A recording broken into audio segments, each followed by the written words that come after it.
اعوذ باللہ من الشیطان الرجیم بسم اللہ الرحمن الرحیم۔ السلام علیکم سامعین حضرات، کل سماعت کیے تھے والمحصنات کا صفحہ نمبر 163۔ آج انشاءاللہ سماعت کریں گے صفحہ نمبر 160۔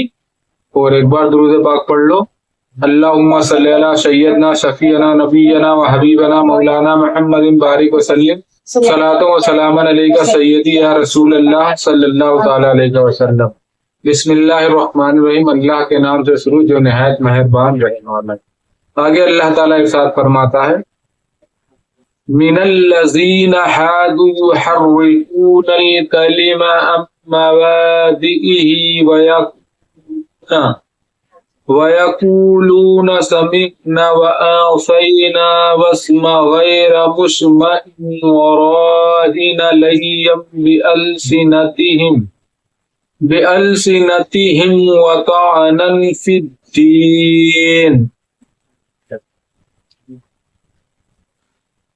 مددگار کچھ یہودی کلاموں کو ان کی جگہ سے پھیرتے ہیں اور کہتے ہیں ہم نے سنا اور نہ مانا، اور سنے آپ سنائے نہ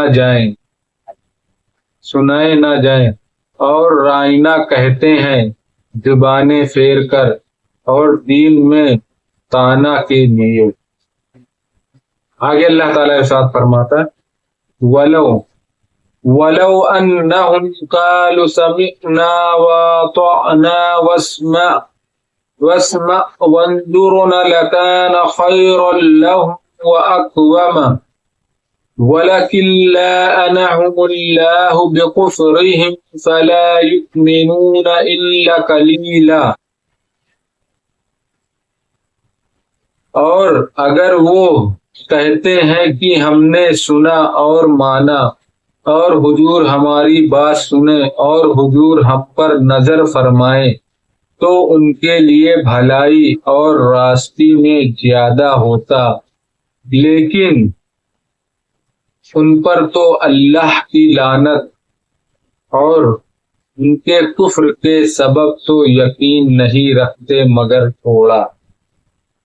تھوڑے لوگ یقین رکھتے ہیں، یہود میں سے تھوڑے لوگ ایمان لائے تھے۔ آگے اللہ تعالیٰ ارشاد فرماتا ہے یا ایھا الذین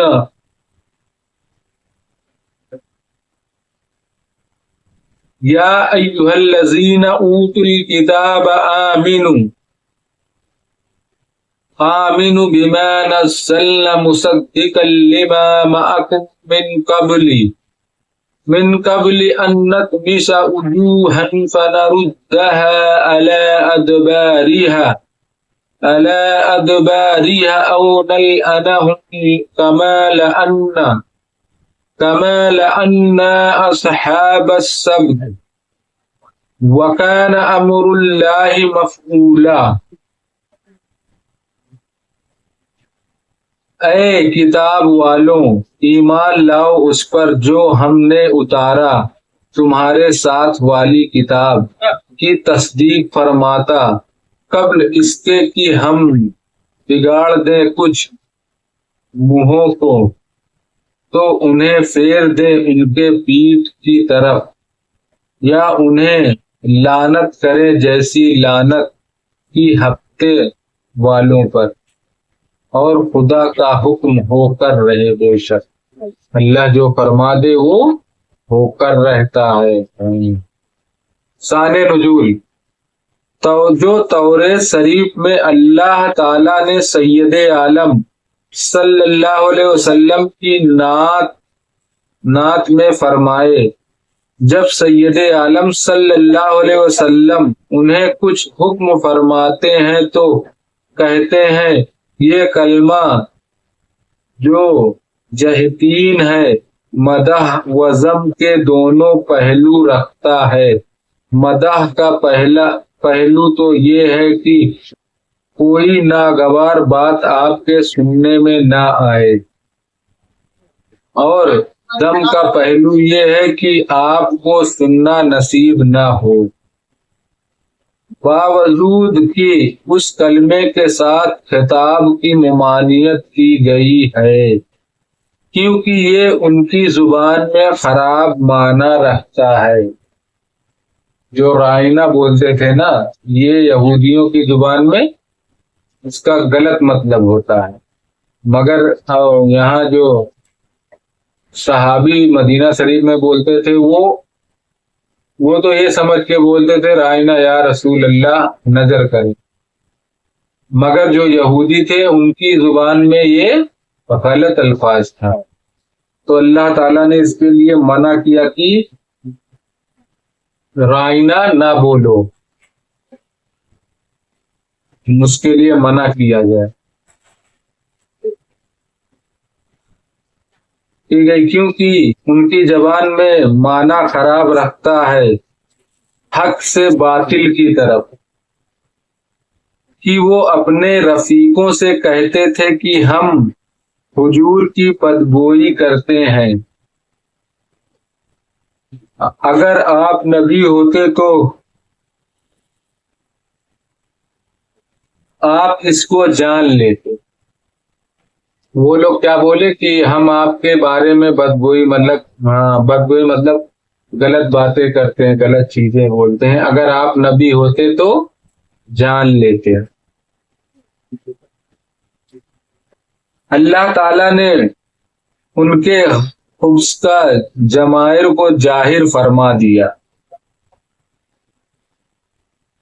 بجائے ان کلمات کے اہل ادب کے طریقے پر، اتنا کہ اللہ نے انہیں پیدا کیا اور روزی دی، اور اس قدر کافی نہیں جب تک کہ تمام ایمانیات کو نہ مانیں اور سب کی تصدیق نہ کریں.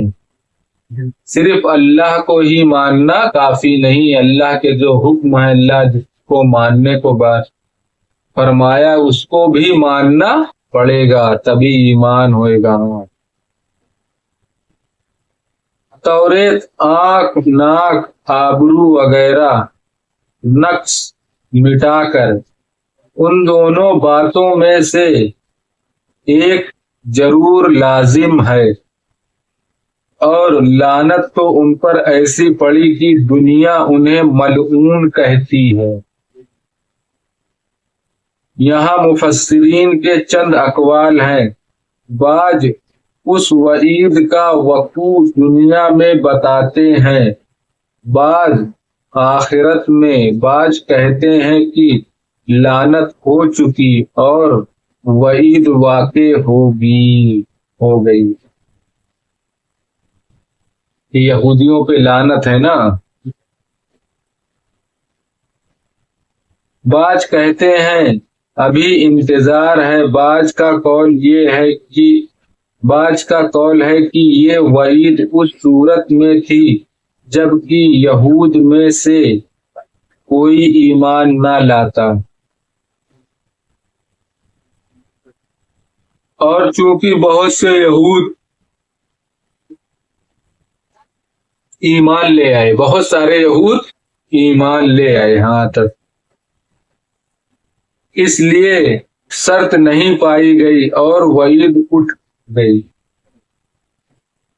حضرت عبداللہ بن سلام جو اعظم علماء یہود میں سے ہیں، انہوں نے ملک شام سے واپس آتے ہوئے راہ میں یہ آیت سنی. یہ بھی عبداللہ بن سلام، یہ بھی علماء یہود میں بڑے عالم تھے. یہ آیت سنی اور اپنے گھر پہنچنے سے پہلے اسلام لا کر سید عالم صلی اللہ علیہ وسلم کی خدمت میں حاضر ہوئے اور عرض کیا، یا رسول اللہ، میں نہیں خیال کرتا تھا کہ میں اپنا منہ پیٹھ کی طرف پھر جانے سے پہلے اور چہرہ نقص مٹ جانے سے قبل آپ کی خدمت میں حاضر ہو سکوں گا. جب یہ آیت اتری اور یہ اپنے گھر کو جا رہے تھے تو اللہ تعالیٰ نے کہا کہ اس کا جو منہ ہے اس کی پیٹھ کی طرف پھر جائے گا. تو یہ آیت سن کے وہ ایک دم پریشان ہو گئے پھر وہ آئے اور آپ صلی اللہ علیہ وسلم کے دست مبارک پر ایمان لے آئے. یعنی اس خوف سے انہوں نے ایمان لانے میں جلدی کی، خوف سے ڈر سے ایمان جلدی لے آئے، کیونکہ توریت شریف سے انہیں آپ کے رسول برحق ہونے کا یقینی علم تھا، کیونکہ وہ توریت میں آپ کے نعت و صفات پڑھے تھے اور انہیں پورا یقین تھا کہ یہ آخری نبی آخر الجمع ہے، اس لیے انہوں وہ ایمان لے آئے. اسی خوف سے حضرت کعب احبار جو علماء یہود میں بڑی منزلت رکھتے تھے، یہ بھی ایک کعب احبار جو علماء تھے، یہ بھی علماء یہود میں سے بہت بڑے منزلت والے تھے. حضرت عمر رضی اللہ عنہ سے یہ آیت سن کر مسلمان ہو گئے. حضرت عمر رضی اللہ تعالیٰ عنہ کہیں یہ آیت پڑھیں، ان سے سنیں تو وہ بھی ایمان لے آئے. صدق اللہ العظیم. باقی انشاءاللہ کل سماعت کریں گے صفحہ نمبر 165. بسم اللہ الرحمن الرحیم. صلی اللہ علیہ نبی وآلہ صلی اللہ علیہ وسلم. صلاۃ و سلام علیک سیدی یا رسول اللہ صلی اللہ تعالی علیہ وسلم. اللہم انت السلام منک السلام وإلیک یرجع السلام فاہدنا ربنا بالسلام وادخلنا الجنۃ دارک دار السلام تبارک ربنا وتعالیت یا ذا الجلال والإکرام. اللہم ربنا آتنا فی الدنیا حسنۃ وفی الآخرۃ حسنۃ وقنا عذاب النار وقنا عذاب القبر وقنا عذاب الحشر وقنا عذاب الدین وقنا عذاب الدارین. یا اللہ یا رحمان یا رحیم یا مالک القدوس. یا اللہ ہم نے جو قرآن پاک کی تلاوت کی، اس کا پڑھنا سننا قبول عطا فرما. یا اللہ اس کے پڑھنے میں کسی قسم کی غلطی گستاخی بے ادبی اپنے رحم کرم فرما عطا فرما، اور ہم سب کو صحیح پڑھنے کی توفیق عطا فرما. یا اللہ ہم سب تیری بارگاہ میں توبہ کرتے ہیں. استغفر اللہ ربی من کل ذنب واتوب الیہ. استغفر اللہ ربی من کل ذنب واتوب الیہ. استغفر اللہ ربی من کل ذنب واتوب الیہ. سبحانک ذی العزۃ عما یصفون وسلام علی المرسلین والحمد للہ رب العالمین. بحق لا الہ الا اللہ محمد رسول اللہ صلی اللہ تعالی علیہ وسلم. السلام علیکم رحمۃ اللہ تعالی وبرکاتہ.